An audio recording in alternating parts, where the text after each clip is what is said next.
Sans plus attendre et sans transition, je vais appeler Ingrid Florentin, cofondatrice de 4D Pioneer, et j'ai dû très mal le prononcer, pour son témoignage, alors, qui va être très intéressant. Femme et entrepreneur dans la deep tech. Bon, ça c'est pour le pitch. Je vous invite à me rejoindre plutôt sur le côté gauche. Parfait. Alors on va quand même égrener votre CV, Ingrid, si ça vous dérange pas, parce que vous avez... c'est un peu le who's who de la recherche. Vous êtes généticienne, vous avez travaillé longtemps, MIT, Stanford, on a pu échanger ensemble, et pourtant c'est pas du tout ce que vous faites aujourd'hui. Non, absolument pas, non. Vous êtes parti de ça pour arriver dans l'impression 3D. Alors après on va rembobiner, mais pourquoi ce pas de grandes entreprises que vous avez fréquentées vers une toute petite aujourd'hui ? Oui, ben en fait, je pense que c'est la passion qui anime. C'est la passion qui anime toutes les personnes qui font le pas sur des deep tech. Et c'est vraiment ça. J'avais envie de retrouver. Enfin, je suis passée par des plus petites entreprises sur des géants de la pharmacie. Et c'est vrai qu'on se perd un peu. On a vraiment envie de retrouver cette espèce de passion, d'entreprendre, d'avoir des challenges tous les jours et de travailler surtout avec des chercheurs. Et ça, c'est le côté très, très passionnant de ce que je fais. Vous avez dirigé le marketing de grandes entreprises, oui.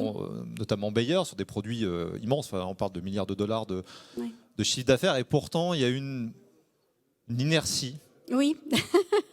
Parfois dure à vaincre. Oui, exactement. Donc, quand on travaille sur des produits, enfin des gros produits, sur des stratégies, quelles qu'elles soient, c'est vrai que tout prend énormément de temps. Donc on fait des stratégies à 5-10 ans. Et le temps, je dirais, de mettre les choses en place, c'est un certain nombre d'années. Et donc on perd, enfin, au bout d'un moment, je trouve qu'on n'arrive plus à... on perd en gaieté, j'allais dire, de ce qu'on fait au quotidien, finalement. On perd en passion, on perd dans plein de domaines. Et donc, on a envie de se retrouver un petit peu et de retrouver, pas la jeunesse, mais justement, le plaisir de la jeunesse. Vous faites des transitions à ma place. Comment vous avez retrouvé, comment vous avez renoué avec cette passion de l'agilité, de l'entrepreneuriat, peu importe la manière dont on le dit, c'est la quête de sens qu'on évoquait tout à l'heure avec l'intervenant. Ça s'est fait par votre fils, je crois. Oui. C'est une histoire assez particulière. Donc j'ai un fils qui a fait une thèse et il travaillait en fait avec mon futur associé Nicolas Gay. Salut. Voilà, qui est postdoc Centrale Lille. Donc on est une spin-off de Centrale Lille. Et c'est vrai que quand on s'est rencontrés, on a eu beaucoup d'échanges sur ce qu'il faisait, ce qu'il passionnait. Et c'est vrai que tout de suite, j'ai trouvé que c'était absolument incroyable en termes de possibilités. Il faut savoir qu'on fait de la 3D dans le domaine de la maintenance industrielle. Donc on développe des nouveaux procédés, des matériaux pour l'industrie, pour permettre de faire de la maintenance sur site. Donc vraiment changer, je dirais, c'est ce qu'on faisait en génétique. En fait, on avait des technologies, mais l'objectif principal, c'était vraiment de changer le monde d'une certaine façon. Enfin, on avait cette folie de croire ça.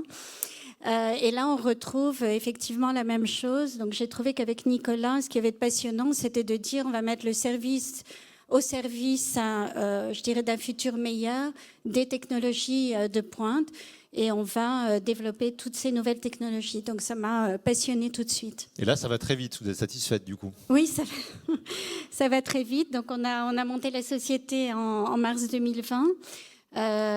Au moment du Covid. Donc, on a vraiment démarré nos activités en octobre 2020.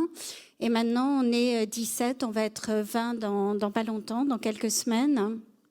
Et effectivement, on a monté une équipe de chercheurs, à la fois dans le domaine des matériaux et des procédés. Et c'est une très belle équipe. Je veux dire, on a un plaisir fou à travailler au quotidien avec eux. Et voilà, et on va lancer nos premiers produits en janvier 2023. Donc ça va vite. Alors tout ça part d'une anecdote, mais vous aviez rencontré une artiste qui faisait des sacs à main. Oui, vous vous souvenez de tout ? Ah, oui, je l'ai noté. Et c'est ça qui a, alors c'est peut-être votre appétit pour la petite entreprise et le fait que cette personne soit venue vous voir, cette styliste, soit venue vous voir avec ses sacs à main, avec un problème aussi industriel derrière que vous avez aidé à résoudre.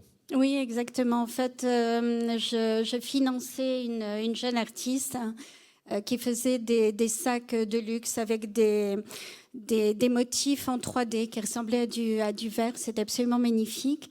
Et en fait, très vite, on s'est aperçu que les résines jaunissaient, c'est-à-dire qu'elles perdaient leur côté magique. Et donc, on a eu plein de problèmes techniques. On a commencé à approcher des géants de la 3D pour savoir le pourquoi du comment. Et en fait, on s'est aperçu que toutes ces sociétés étaient ce qu'on appelle des makers, c'est-à-dire que, oui, ils utilisaient des machines 3D, mais ils ne connaissaient ni les matériaux ni les procédés. Ils ne savaient que les utiliser. Et donc, à la suite de ça, mon fils m'a dit, je connais le champion de la 3D, qui est mon associé aujourd'hui. Et c'est comme ça que je l'ai rencontré. C'est comme ça qu'on a lié, en fait, qu'on a commencé à travailler ensemble pour résoudre ces problèmes techniques et que finalement, voilà. C'est les joies du hasard, des fois, qui font... le hasard fait bien les choses. Oui. Parfois mal, mais en l'occurrence, bien. Très, très bien. Madame parlait de l'entente des associés. Et effectivement, je considère que c'est un critère numéro 1. C'est de bien s'entendre et d'avoir la même envie. Alors, votre témoignage s'appelle Femmes et entrepreneurs dans la deep tech. Alors, je vais jeter un pavé dans la mare, si vous me permettez. Est-ce que le fait d'être une femme dans un milieu où il y en a peu, il faut quand même le dire, c'est un avantage, un inconvénient, ou est-ce que ça ne change rien ? Non, pour moi, ça ne change rien. Enfin, moi, j'ai beaucoup travaillé avec des boîtes américaines. Donc en fait, quand j'ai démarré ma carrière, j'étais dans un milieu très masculin par nature. La génétique, il y a beaucoup de chercheurs hommes. Donc ça s'est fait comme ça. Et c'est vrai que les boîtes américaines, je veux dire, ont cette culture, finalement, on n'a pas trop de sexe, j'allais dire. On est là, on fait une carrière si on le mérite, et voilà. Donc c'était vrai, je dirais, c'est pas plus d'être homme ou femme ou d'avoir des religions différentes.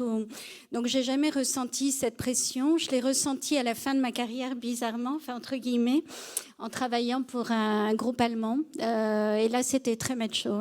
Ah oui. On voulait quand même ressentir à un moment donné. C'était compliqué tout d'un coup.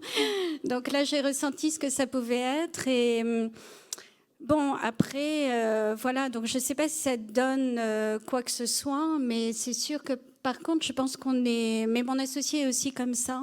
Vous êtes sur la même ligne, quelque part. Voilà. Oui, on a envie d'avoir un équilibre homme-femme. Je pense que c'est important. Donc on est à 35% de femmes. On fait ce qu'on peut parce que ce n'est pas facile non plus d'arriver à recruter qui on veut, mais par contre on a cette vigilance, mais pas que pour ça, je dirais pour tout en fait. On cherche la diversité, pas diversité, c'est un mot qui est un peu galvaudé, je dirais actuellement, mais plutôt la complémentarité de gens qui ne se ressemblent pas forcément et qui mènent toute l'entreprise vers le haut. Oui. Comme quoi on peut partir d'un détail, je veux dire, c'est pas un détail, hein, cette styliste qui vient vous voir et arriver aujourd'hui à un domaine qui vous était étranger il y a encore quelques années. Oui, la vie est pleine de mystères. Voilà. L'important, c'est d'être ouvert et de savoir reconnaître des gens qui vous passionnent. Et c'est l'avantage, je dirais, quand on a fait une certaine carrière aussi, c'est qu'on a pas forcément des choses à prouver, mais qu'on a la liberté aussi de pouvoir aider des jeunes et leur apporter un savoir-faire, peut-être une expérience. Et c'est vrai que c'est intéressant de ne pas avoir le même âge forcément avec son associé, parce que j'ai le calme des vieilles troupes, donc ça aide. Et lui, la fougue des jeunes appelés. La fougue, absolument, oui. La totale fougue, oui.